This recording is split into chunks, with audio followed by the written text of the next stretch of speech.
उत्तर प्रदेश के मुख्यमंत्री योगी आदित्यनाथ ने बड़ा बयान दिया है। उन्होंने कहा कि यूपी में अब दंगे नहीं होती, यूपी में अब कानून का राज है।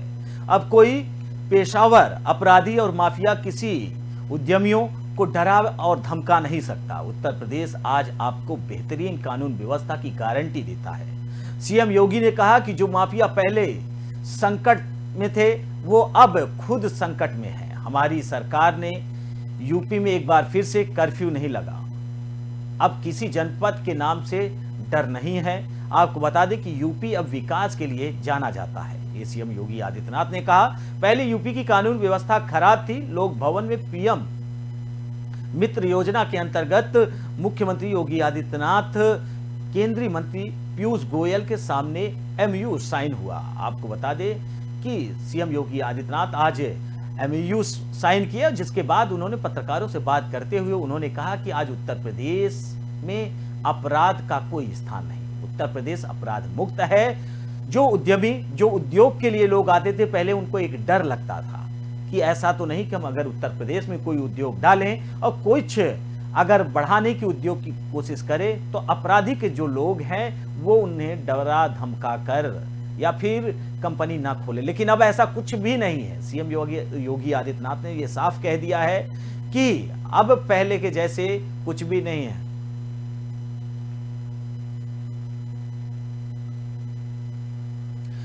वही इस खबर पर अधिक जानकारी के लिए ललन प्रसाद वरिष्ठ पत्रकार के रूप में हमारे साथ जुड़ रहे हैं। ललन जी, सवाल आपसे वही कि सीएम योगी आदित्यनाथ ने एक बार फिर से यह साफ कह दिया है कि उत्तर प्रदेश में जो पहले अपराध था, जो अपराध की एक छवि थी उत्तर प्रदेश में, जो उद्योगी, जो पहले से यह माना जा रहा था जो उद्योग करने के लिए लोग आते थे, डरते थे कि अपराध इतना चरम पर है, लेकिन अब ऐसा कुछ भी नहीं। उत्तर प्रदेश अपराध मुक्त है। उत्तर प्रदेश में अपराध की कोई जगह नहीं है। क्या कुछ कहेंगे ललन जी? देखिए, योगी जी ने जो कहा था वो करके दिखा दिया। योगी जी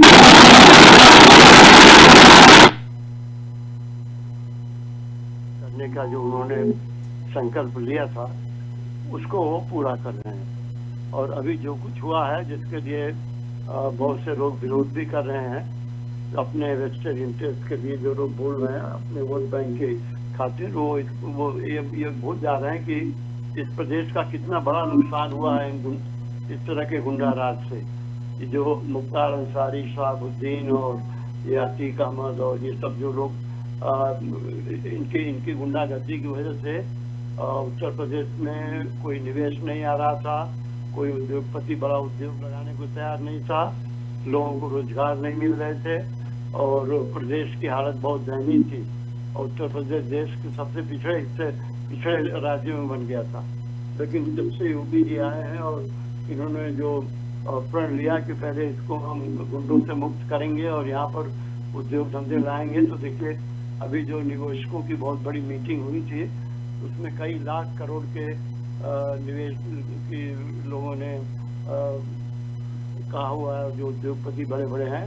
और बहुत शीघ्र आप देखेंगे बहुत सारे कल कारखाने उत्तर प्रदेश के विभिन्न हिस्सों में लगेंगे। और योगी जी का तो ऐसा है कि हर डिस्ट्रिक्ट के लिए एक उद्योग का जो प्लान है और जिसको विकास के लिए वो कर रहे हैं, तो इससे उद्योगों का भी विकास होगा और लोगों को रोजगार भी बहुत मिलेगा।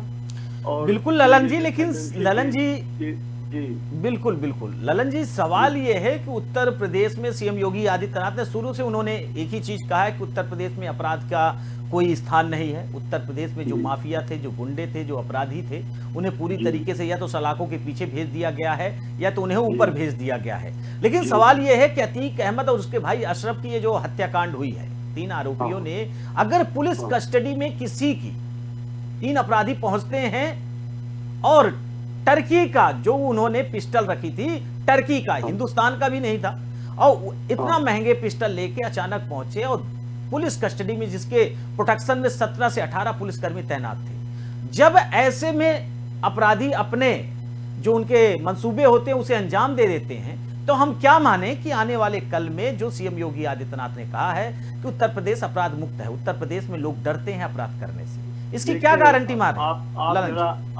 आप हिस्ट्री उठा के देखें तो जो अपराधी होते हैं बहुत सारे केसेस में अपराधी उनको मारते हैं, क्योंकि उनकी अनबन और दूसरे ग्रुप से होती है और एक गुट दूसरे गुट को देखना नहीं चाहता, वो दूसरे को मारना चाहता है, वो उनको मारना चाहते हैं। आपस में अभी देखिए गुड्डू मुस्लिम का भी जो भागता फिर रहा है, उसकी क्या स्थिति है। तो ये जो गुंडे होते हैं, इनके कोई माई बाप को तो होते नहीं है, ना इनको किसी से कोई कंसर्न नहीं है। इनको तो अपने पैसे से, अपनी ताकत का कंसर्न का भी होता है कि हम लोगों को कैसे लूट मार के खाएं और कैसे हम आगे आगे बढ़े। बिल्कुल ललन जी, एक महत्वपूर्ण सवाल।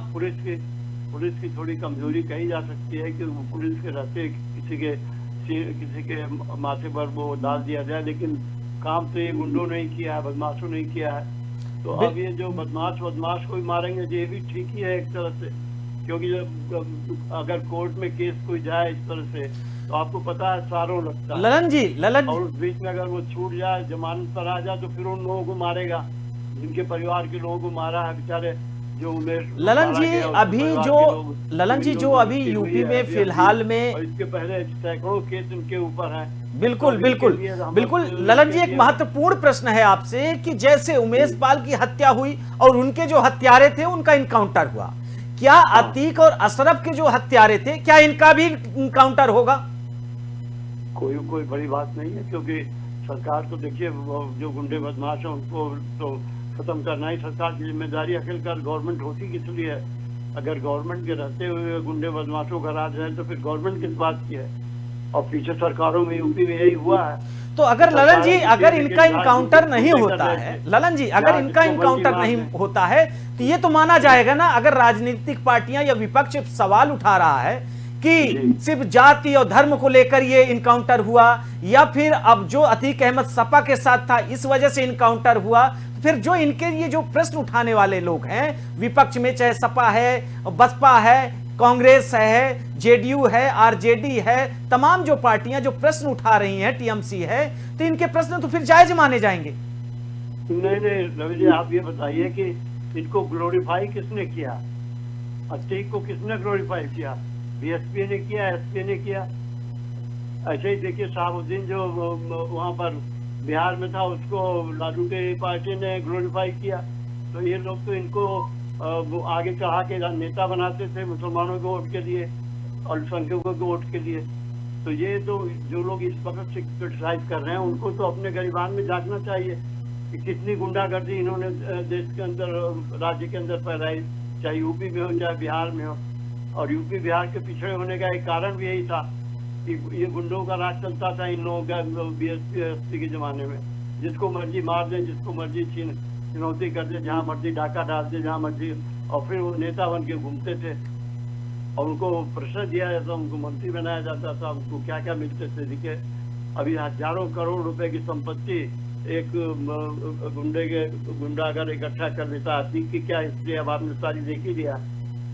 कितने करोड़, कितने हजारों करोड़ की संपत्ति इसकी है, जिसके ऊपर अब योगी चला रहे हैं अभियान, जो इसको भी इसकी सारी संपत्ति न सरकार को दी जाए और किया जाए। बिल्कुल ललन जी, बिल्कुल ललन जी, सवाल तो आप गुंडे को खुला छोड़ दें, जैसे इन्होंने छोड़ा हुआ था पिछले शासन में, और या फिर उनके खिलाफ कार्रवाई हो। अब जब कार्रवाई हुई तो उसमें कुछ ऐसा भी हो सकता है कि कुछ सरकार ने कार्रवाई की, कुछ उनके अपने लोग जो गुंडे थे, इनके विरोधी थे, उन्होंने कोई कार्रवाई की। अब अतीक के ऊपर तो कमीशन ऑलरेडी यूपी गवर्नमेंट ने बैठाया है और पता लगा कि इसके पीछे कौन से लोग थे और किनके शय पर उसकी हत्या हुई है। ये बात तो कमीशन की